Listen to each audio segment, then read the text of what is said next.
दोस्तों, एक लड़का कोर्ट में पहुंचता है। उसे एक लड़की की मर्डर केस के सिलसिले में कोर्ट में लाया जाता है, क्योंकि उस लड़की का वो मर्डर किया हुआ था, ऐसा कोर्ट में साबित करना था। तो उसे कोर्ट में सजा सुनाने के लिए लाया जाता है। कोर्ट में लड़के के परिवार के सदस्यगण भी पहुंचते हैं। लड़का का जो वकील होता है वो भी कोर्ट में पहुंचता है। जो विपक्ष लड़की की जो वकील होती है, जिसका मर्डर हुआ था, उसका वकील भी वहां पहुंचता है। लड़का जैसे ही कोर्ट में पहुंचता है, जिस कोर्ट में उसकी सुनवाई होने वाली थी, उस कोर्ट की जो जज थी वो एक महिला थी। उसने जब जज को देखा तो उस जज को देखकर वो रोने लगता है। और जब जज की नज़र उस लड़के पर पड़ती है तो जज भी थोड़ी देर तक उसको देखते रहती है। नमस्कार दोस्तों, मैं हूं जितेंद्र कुमार सिंह और स्वागत है आपका अपने चैनल स्टोरी विथ यू में। दोस्तों, आज की कहानी जिसमें जब लड़का जो है वो कोर्ट में जब हाजिर होता है तो जज जो होती हैं लड़की, वो दोनों एक दूसरे को देखकर भावुक हो जाते हैं। लड़का तो रोने लगता है, लड़की भी जज की एक रेपुटेड पोस्ट पर होती है, लेकिन उसके बाद भी वो भी भावुक हो जाती है। तो आखिर में क्यों लड़का उसे देखकर रोने लगता है और लड़की जो जज होती है वो भी एक कैदी को देखकर भावुक होती है, उसे देखकर वो अचंभित होती है और उसके प्रति उसे दया आती है। जबकि जज एक ऐसा पोस्ट है जो कि ईमानदारी से किसी भी कैदी के प्रति उसको कोई भी सहानुभूति नहीं होती है। उसका जो कर्तव्य होता है वही वो करते हैं, चाहे वो लेडीज जज हो या जेंट्स। लेकिन इस कहानी में कुछ ऐसी बातें होती है कि दोनों एक दूसरे को देखकर भावुक हो जाते हैं और अंत में कुछ ऐसा होता है दोस्तों, जो आप लोगों को सुनने के बाद बहुत ही रोमांचक होगा, आपको सुनने के बाद अच्छा लगेगा। तो दोस्तों, आप लोगों से बस यही प्रार्थना कि मेरी कहानी को पूरा जरूर सुने और अगर आप लोगों को मेरी वीडियो अच्छी लगे तो कृपया आप मेरे चैनल को सब्सक्राइब करें। दोस्तों, एक लड़का जिसका नाम रहता है पंचम और एक लड़की होती है जिसका नाम होता है पूजा रवानी। लड़का का नाम होता है पंचम रवानी और लड़की का नाम पूजा रवानी होता है।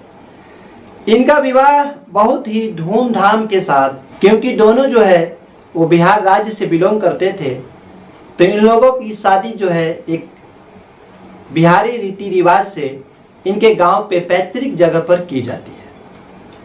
पूजा रवानी अपने शादी के बाद ससुराल पहुंच जाती है। ससुराल पहुंचती है तो एक साल तक तो पूजा और पंचम के बीच रिश्ता बहुत अच्छा रहता है। पूजा अपने ससुराल में हंसी खुशी के साथ रहती है। पूजा पढ़ाई में बहुत ही तेज थी, एक ब्रिलियंट स्टूडेंट थी वो अपने बैच की। लेकिन पंचम जो था वो अधिक पढ़ा लिखा नहीं था। पंचम का बिहेवियर भी कुछ ठीक नहीं था। उसका गांव के ही दूसरी लड़कियों के साथ अफेयर रहता था, चक्कर था। वो अपनी पत्नी यानी पूजा को हमेशा ही टॉर्चर करते रहता, उसे अपने लायक नहीं समझता था, जबकि पूजा उससे ज़्यादा पढ़ी लिखी थी और पूजा सुंदर भी थी। लेकिन पंचम का जो स्वभाव था वो दूसरों लड़कियों के प्रति आकर्षित होता और अपनी पत्नी को महत्व नहीं देता था। पंचम जो है वो कभी कभी अपनी हदों को पार करता और अपनी पत्नी को ही अपनी प्रेम कहानी सुनाने लगता था। पूजा अच्छी पढ़ी लिखी लड़की थी, लेकिन उसके बाद भी उसे बुरा लगता था और वो हमेशा अपने पति पंचम को बोलती कि ये इस टाइप का आप जो बिहेवियर रखते हैं इससे मुझे दुख होता है, मुझे ये सब नहीं बताया कीजिए, आप अपने काम पे फोकस कीजिए। दोस्तों, एक दिन की बात है, पंचम रवानी अपनी गर्लफ्रेंड को लेकर घर पर आ जाता है और घर पर जो है उस समय पूजा उपस्थित रहती है। पूजा जब देखती है कि पंचम जो है वो मेरे रहते यानी कि अपनी पत्नी के रहते किसी गैर लड़की को घर में लेके आता है और वो अपने कमरे में चला जाता है और कमरे में जाकर वो अंदर से दरवाजे को बंद कर लेता है। एक पत्नी के रूप में पूजा को ये बहुत ही बुरा लगता है और वो पंचम को ऐसा करने से मना करती है, पंचम को समझाती है कि आप जो है अपनी हद को पार कर रहे हैं, ये बहुत ही बुरी बात है। लेकिन पंचम जो है उस समय ड्रिंक किए हुए था, उसने नशा की हुई थी और वो जो है वो पूजा की बातों को नहीं मानता है। पूजा को वो बाहर निकलकर गुस्सा करता है, लेकिन जब पूजा उसे और भी समझाती है तो उसे और गुस्सा आता है और पंचम जो है उस पर हाथ उठा देता है। क्योंकि वो नशे में था तो उसे ये पता नहीं चलती है कि वो क्या कर रहा है, सही कर रहा है कि बुरा कर रहा है, और वो पूजा को बहुत ही बुरी तरह से पीटता है।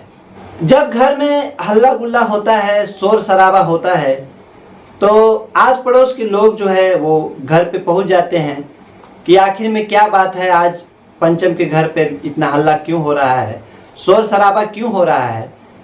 जब लोग गणमान्य लोग भी घर पे पहुंचते हैं, पूजा अपनी सारी बात जो है अपने बुजुर्गों को बताती है, जो उनके अगल बगल में रहते हैं उनको बताती है।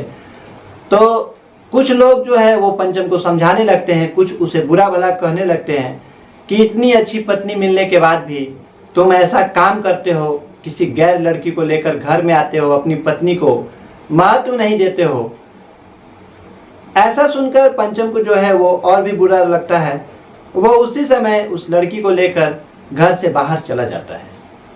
पंचम उस समय तो वहां से चला जाता है चुपचाप, लेकिन उसने इस बात को दिल पर ले रखा था कि उसकी पत्नी जो है पूजा, उसने उसकी बहुत ही जगहसाई कराई है। वो कुछ दिनों के बाद एक डाइवोर्स पेपर लेकर आता है कोर्ट से बनवाकर और पूजा को देते हुए बोलता है कि तुम इस पर साइन करो, अब मैं तुम्हारे साथ नहीं रह सकता, तुम मेरे लायक नहीं हो। दोस्तों, जबकि आपको ये सुनकर आश्चर्य होगा, पूजा जो है एक अच्छी पढ़ी लिखी लड़की होती है, तेज होती है, वो एक अच्छे घर से बिलोंग करती है। पंचम उतना पढ़ा लिखा नहीं होता है, उसके बाद भी वो पंचम के साथ अच्छे से तालमेल बैठाकर घर में रहती है, एक अच्छी गृहस्थी को संभालती है। लेकिन पंचम को बुरी आदतें थी, वो नशे में हमेशा धुत रहता, बुरी लोगों के साथ उठता बैठता था, इसलिए उसे अपनी पत्नी का महत्व नहीं था और वो अपनी पत्नी को डाइवोर्स देने के लिए जबरदस्ती उसे प्रेरित करता है, उसे जबरदस्ती बोलता है कि नहीं तुम इस पर साइन करो।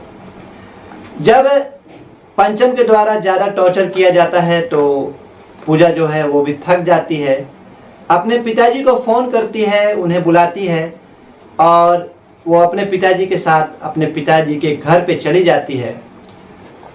कोर्ट में जो है इन दोनों का तलाक का मैटर जाता है और तलाक जो है वो कोर्ट के माध्यम से इन दोनों का करा दिया जाता है।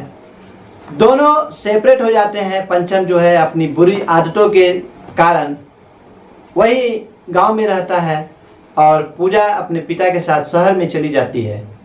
दोस्तों, पूजा अपने पिताजी के घर पर जज की तैयारी शुरू कर देती है। वो पढ़ने में तेज लड़की थी, तो उसका जो है जज का जो रिजल्ट है वो आ जाता है और वो उस डिस्ट्रिक्ट की, जिस डिस्ट्रिक्ट में वो रहती है, उसी डिस्ट्रिक्ट में एज ए जज उसे अपॉइंट कर लिया जाता है। कुछ दिनों के बाद उसकी जज की ट्रेनिंग होती है और उसे एक कोर्ट में एज ए जज शिफ्ट कर दिया जाता है। उसे पदभार दे दिया जाता है कि आप जो है जजमेंट कीजिए। पूजा बहुत ही अच्छी लड़की थी, नेक लड़की थी।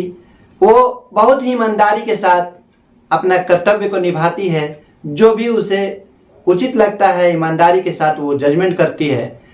इधर पंचम जो है अपनी बुरी आदतों के कारण दिन प्रतिदिन उसका जो है बिहेवियर और ख़राब होता जाता है और वो अपने गांव के जितने भी बुरे लोग थे उन लोगों के साथ उसका उठना बैठना शुरू हो जाता है।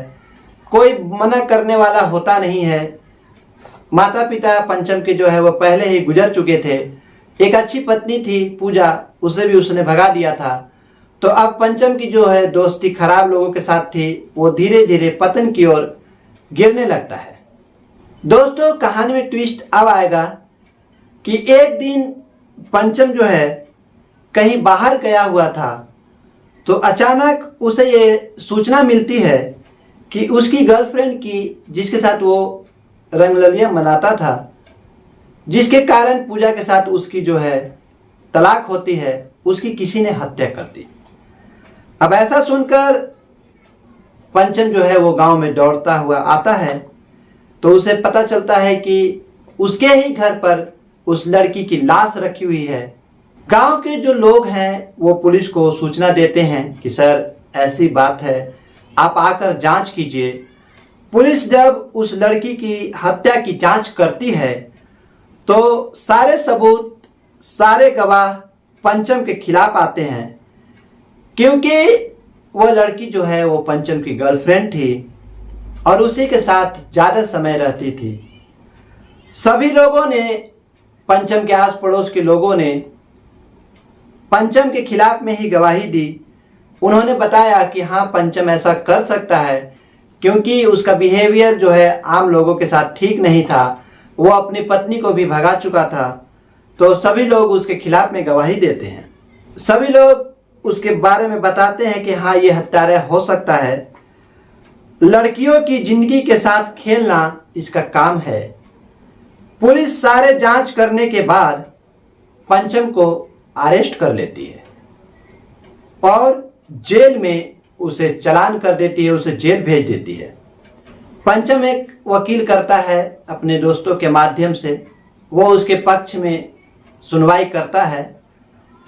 डेट आगे की ओर बढ़ती है और दोस्तों, जिस दिन अंतिम सुनवाई होनी होती है उस दिन जब पंचम कोर्ट में हाजिर होता है तो उस दिन उसके जो रिलेटिव्स लोग थे, उसके चाचा चाची, उसके बहन, चाहे जो भी मामा या जो भी रिलेटिव लोग थे, वो भी उस कोर्ट में पहुंचते हैं। सारे लोगों की ये मनसा थी, ये ख्वाहिश थी कि पंचम किसी प्रकार से छूट जाए। लेकिन जब ये लोग सारे कोर्ट में पहुंचते हैं, पंचम का वकील भी पहुंचता है, उसका विरोधी वकील भी पहुंचता है। सारे लोग जब कोर्ट में पहुंचते हैं तो कोर्ट में पहुंचने के बाद पंचम जब कटघरे में खड़ा होता है, उसकी नज़र जब जज की तरफ जाती है कि आखिर में जज कौन है, तो जज को देखकर वो आश्चर्यचकित हो जाता है और मन ही मन भावुक होकर रोने लगता है। जब लोग देखते हैं कि ये लड़का रोने लगा तो लोग सोचते हैं कि आज इसकी अंतिम सुनवाई है, हो सकता है हत्या के लिए इसे फांसी हो जाए, इसकी उम्र कैद की सजा हो जाए, इस सोच से ये रो रहा है। लेकिन दोस्तों, बात ये थी कि जो जज की कुर्सी पर बैठी हुई थी लड़की, वो और कोई नहीं, इसकी तलाकशुदा पत्नी पूजा रवानी होती है। जब कैदी को रोता हुआ सुनती है तो जज साहिबा भी जब कैदी की तरफ देखती है तो वो भी उसे देखती रह जाती है, क्योंकि उसे पहचानने में देर नहीं लगती है। वो भी देख लेती है, पहचान जाती है कि कैदी कोई और नहीं, उसका तलाकशुदा पति पंचम रवानी है। दोनों एक दूसरे को थोड़ी देर तक देखते हैं। उसके बाद पंचम जो है वो पूजा रवानी के सामने हाथ जोड़कर कुछ कहना चाहता है, लेकिन क्योंकि कोर्ट होता है वहाँ पर ये चीज़ नहीं चलती है, तो वो जो है उसको देखकर लगातार रोता रहता है और मन से कुछ बोलना चाहता है, लेकिन वहाँ पर बोल नहीं पाता है। जज जो रहती है पूजा रवानी, वो भी देखती है, वो भी थोड़ा सा सहम जाती है, लेकिन वो एक रेपुटेड पोस्ट पर बैठी थी तो वो फिर अपने कार्रवाई पे ध्यान देने लगती है। पूजा रवानी जो है वो आगे की कार्रवाई करने के लिए इजाज़त देती है। दोनों वकील को बोलती है कि ठीक है, आप अपने अपने दलील को, अपने अपने जो आपके पास डॉक्यूमेंट्स है उसको आप प्रस्तुत कीजिए। दोनों वकील जो है वो अपने अपने दलील को सामने रखते हैं। पंचम दोनों हाथों को जोड़कर एकटक पूजा को देखकर रोता रहता है, जैसे वो बोल रहा हो कि मैं निर्दोष हूं, मुझे माफ कर दो। पूजा रवानी कोर्ट के माध्यम से पंचम को एक और तारीख देती है।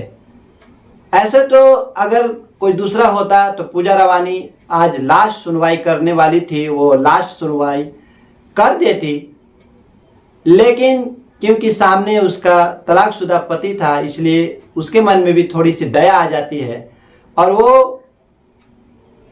पंचम रवानी के वकील को बोलती है कि मैं आपको एक और डेट देती हूँ, एक और तारीख देती हूँ, उस तारीख में आप जो है इसके पक्ष में कोई डॉक्यूमेंट्स लेकर आइए, उसके बाद मैं अंतिम निर्णय लूँगी। थोड़ी देर बाद जब जज साहिबा उठकर जाने लगती है तो पंचम रवानी उसको देखकर कुछ कहना चाहता है, लेकिन जज साहिबा उसके पास अपने पर्सनल असिस्टेंट के माध्यम से एक नंबर भेजवाती है, फ़ोन नंबर, और उसमें लिखा हुआ रहता है कि रात को 10 बजे तुम इस नंबर पर चुपचाप कॉल करना, किसी को बताना नहीं कि मैं तुम्हारी तलाकशुदा पत्नी हूँ और तुम मुझसे बात कर रहे हो। पंचम जो है वो नंबर ले लेता है और अपने पॉकेट में रख लेता है। उसके बाद लोग अपने अपने जगहों पर चले जाते हैं। जज साहिबा अपने बंगले पर चली जाती है, जो वकील होते हैं दोनों वो अपने अपने गंतव्य स्थान पर चले जाते हैं। रिलेटिव्स लोग जो उसके लिए आए थे सब अपने जगहों पर चले जाते हैं। पंचम रवानी जो है वो क्योंकि कस्टडी में था तो पुलिस उसे लेकर जेल चली जाती है। रात को 10 बजे के करीब पंचम रवानी कहीं ना कहीं से फ़ोन का अरेंजमेंट करके अपनी पत्नी, तलाकशुदा पत्नी पूजा रवानी को फ़ोन करता है। फ़ोन बजने के बाद जब पूजा रात को 10 बजे फ़ोन उठाती है तो सामने से पंचम बोलता है कि मैं बोल रहा हूँ। पूजा बोलती है ठीक है बोलो, क्या बात है, क्या तुम कोर्ट में मुझसे कहना चाह रहे थे। पंचम रवानी जो है वो दोबारा से रोने लगता है और उसे पूजा को बोलता है कि देखो जो भी मैंने तुम्हारे साथ किया वो मेरी गलती थी, मैं बहुत ही इस बात के लिए पछता रहा हूँ, मुझे अपने किए पर बहुत ही पछतावा है। पूजा बोलती है कि देखो अब उस मैटर को यहाँ छेड़ना नहीं है, तुमने जो भी मेरे साथ किया नहीं किया उस विषय में अब बात नहीं होगी। अभी जो है तुम अपने विषय में बात करो कि तुमने ये काम क्यों किया, जिस लड़की के साथ तुम रहते थे, जिस लड़की के कारण तुमने मुझे तलाक दे दिया, तुमने आखिर उसका मर्डर क्यों किया।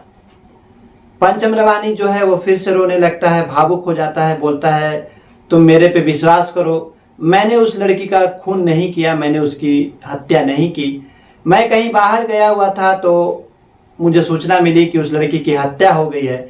अब जब तक मैं गांव में आता तब तक उस लड़की की लाश को मेरे घर पे रख दिया गया था और मेरे घर से बरामद होने के कारण पुलिस को मेरे पे पूरा शक हो गया। आस पड़ोस के लोग भी तुम्हारे जाने के बाद मुझसे बहुत नाराज रहते थे, इसलिए उन्होंने भी मेरे खिलाफ में गवाही दे दी, मेरे खिलाफ में बताया कि हाँ ये लड़का ऐसा करता था, अपनी पत्नी को भी तलाक दे चुका है, ये लड़का ही हत्या किया होगा। सारे सबूतों को मेरे खिलाफ में देखकर, सारे गवाहों को मेरे खिलाफ में देखकर पुलिस जो है मुझे गिरफ्तार कर लेती है और मुझे कुछ कहने का मौका नहीं मिलता है, मैं कुछ कह नहीं पाता हूँ। पुलिस को जो है पूर्ण विश्वास है कि मैंने ही खून किया है और मैं भी कुछ साबित नहीं कर पा रहा हूँ। लेकिन पूजा मैं तुमसे ये हाथ जोड़कर बोलना चाहता हूँ कि मैंने तुम्हारे साथ जो भी किया, लेकिन मैंने ये खून नहीं किया है, मैंने ये हत्या नहीं की है। तुम मुझे माफ़ कर दो और मुझे किसी भी प्रकार से मुझे छुड़ा लो, मुझे बरी करा लो, और अगर तुम्हारे दिल में जरा सा भी मेरे लिए प्रेम है, प्यार है, तो तुम मुझे अपना लो।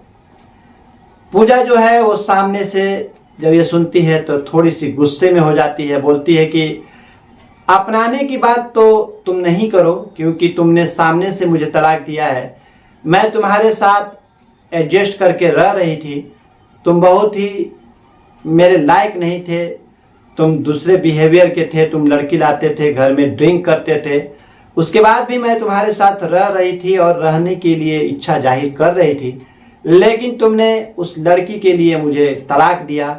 मैं जब आज एक जज के अच्छे पोस्ट पर हूँ तो तुम्हें मेरी याद आ रही है। नहीं, मैं रहने के लिए तो ये चीज़ तो एग्री नहीं कर सकती हूँ।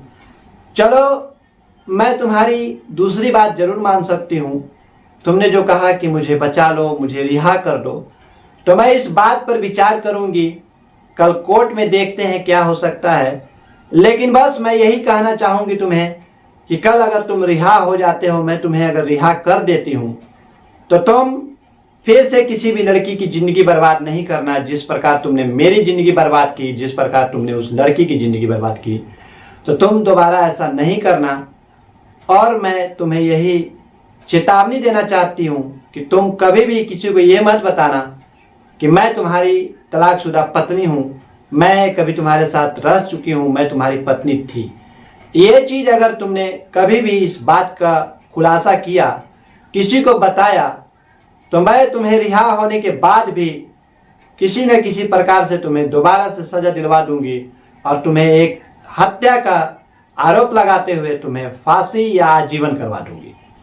तो इस बात को याद रखना कि तुम कभी भी इस बात का खुलासा मत करना कि मैं तुम्हारी पत्नी थी। दोस्तों, उसके बाद पूजा रवानी जो है वो फ़ोन रख देती है और पंचम जो है वो भी अपना सो जाता है। दूसरे दिन समय के अनुसार कोर्ट खुलती है। कोर्ट में सारे लोग इकट्ठा होते हैं। सुबह अगले दिन कोर्ट खुलती है अपने समय के अनुसार। कोर्ट में सारे लोग, वकील और जिनका जिनका केस चल रहा था, सारे लोग इकट्ठा होते हैं। उसके बाद कोर्ट की सुनवाई के लिए पूजा भी एज ए जज वहाँ पहुँच जाती है। वहाँ पर पंचम रवानी पहले से ही कटघरे में खड़ा था। दोनों के वकील जो हैं, पक्ष विपक्ष के वकील वहाँ पर खड़े थे अपने अपने डॉक्यूमेंट्स लेकर। उसके बाद जब पूजा आती है तो कोर्ट की कार्रवाई शुरू की जाती है। पूजा बोलती है कि ठीक है, आप लोग अपने अपने पक्ष के डॉक्यूमेंट्स हमारे सामने प्रस्तुत कीजिए। विपक्ष का जो वकील था, जो पंचम रवानी को सज़ा दिलवाना चाह रहा था, उसने अपने डॉक्यूमेंट्स को वहाँ पर प्रस्तुत किया, सामने जज साहिबा को दिखाया। उसके बाद जज साहिबा ने दोनों के डॉक्यूमेंट्स को देखे और जज साहिबा जो पूजा थी वो तो ये सोच के ही आई थी कि पंचम रवानी को कोई ना कोई पॉइंट पकड़ कर रिहा कर देना है। तो वो जो है पढ़ी लिखी थी, उसे पता था कि अपने पद का कैसे इस्तेमाल करना है। उसने पंचम के जो वकील थे, उसके पक्ष के लड़ने वाले, उसके पॉइंट को पकड़ा और उससे ये चीज़ सुनवाई कर दी, ये चीज़ साबित कर दिया कि नहीं, पंचम रवानी वहाँ पर मौजूद नहीं था। जब उस लड़की की हत्या की गई थी तो पंचम गांव से बाहर था और ये साबित नहीं होता है, कोई भी सबूत ऐसा नहीं मिला जिससे ये साबित हो कि पंचम रवानी ने ही उस लड़की की खून की हत्या की है। डॉक्यूमेंट्स को दरकिनार करते हुए वो एक पॉइंट को पकड़कर पंचम रवानी को रिहा कर देती है और जज है तो कुछ भी फैसला दे सकती है और जज के फैसले के खिलाफ में तो कोई भी वकील या कोई भी व्यक्ति नहीं बोल सकता है। पंचम रवानी मन ही मन बहुत खुश होता है। वो हाथ जोड़कर कटघरे से ही पूजा रवानी को धन्यवाद करता है। उसके बाद कोर्ट से जो है उसे रिहाई मिल जाती है। वो जब बाहर जाता है तो पूजा रवानी जाने लगती है तो पंचम जो है वो दौड़कर मिठाई लेकर उसे देने जाता है कि आप जो है इस मिठाई को ग्रहण कीजिए, आपने मेरी जान बचाई, मुझे बरी किया। पूजा रवानी उसे मिठाई को नहीं लेती है, बोलती है तुम अपने काम पर ध्यान दो, अब से किसी भी लड़की की ज़िंदगी बर्बाद नहीं करना और तुम जो है एक अच्छे व्यक्ति की तरह जीवन यापन करो, कोई दूसरी शादी कर लो और अच्छा से जीवन यापन करो, किसी भी लड़की का या किसी भी व्यक्ति का दिल नहीं दुखाओ। ऐसा ध्यान में रखते हुए तुम अपने कर्तव्यों का पालन करो। और उसके बाद पूजा रवानी अपनी गाड़ी पर बैठकर अपने बंगले की तरफ चली जाती है। पंचम रवानी जो है उसे जाता हुआ देखता रह जाता है। उसके मन में ये इच्छा थी कहीं ना कहीं कि फिर से दोबारा पूजा उसे माफ़ कर दे और उसके पास वापस आ जाए, चाहे उससे बुला ले। लेकिन पूजा ने दृढ़ संकल्प कर रखा था कि वो दोबारा से पंचम के साथ नहीं रहेगी, कोई रिश्ता नहीं बनाएगी। दोस्तों, आप लोग कमेंट्स में ये ज़रूर बताना कि क्या पूजा ने पंचम को रिहा करके ठीक किया ऐसे तो कहानी में मैंने आप लोगों को बताया कि पंचम जो है उसने उस लड़की की हत्या नहीं की थी, वो रियली में निर्दोष था। तो पूजा ने जब पंचम को रिहा किया तो वो गलत डिसीजन नहीं था, लेकिन क्योंकि पूजा ये सोच के उसे रिहा नहीं करती है कि ये निर्दोष है, पूजा ये सोच के उसे रिहा करती है कि ये मेरा हस्बैंड था। इसलिए क्या पूजा का ये डिसीजन सही रहा, आप लोग जरूर कमेंट्स में मुझे बताएं।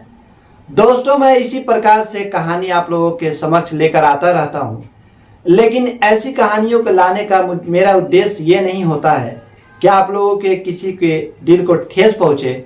मैं बस आप लोगों को जागरूक करना चाहता हूँ और आप लोगों को कुछ अपने कहानी के माध्यम से कुछ बताना, कुछ सिखाना चाहता हूँ। दोस्तों, ये रही कहानी। अगर आप लोगों को मेरी कहानी अच्छी लगी तो मेरे चैनल को सब्सक्राइब करें। स्टोरी को पूरा देखने के लिए आप लोगों का बहुत बहुत धन्यवाद। अगर आप लोगों के मन में कोई भी सजेशन है मेरे लिए तो कृपया आप मेरे कमेंट्स बॉक्स में ज़रूर बताएं, मैं उसे ज़रूर पालन करूंगा। मिलता हूं फिर एक अच्छी कहानी और सच्ची कहानी के साथ। तब तक के लिए नमस्कार, जय हिंद, जय भारत।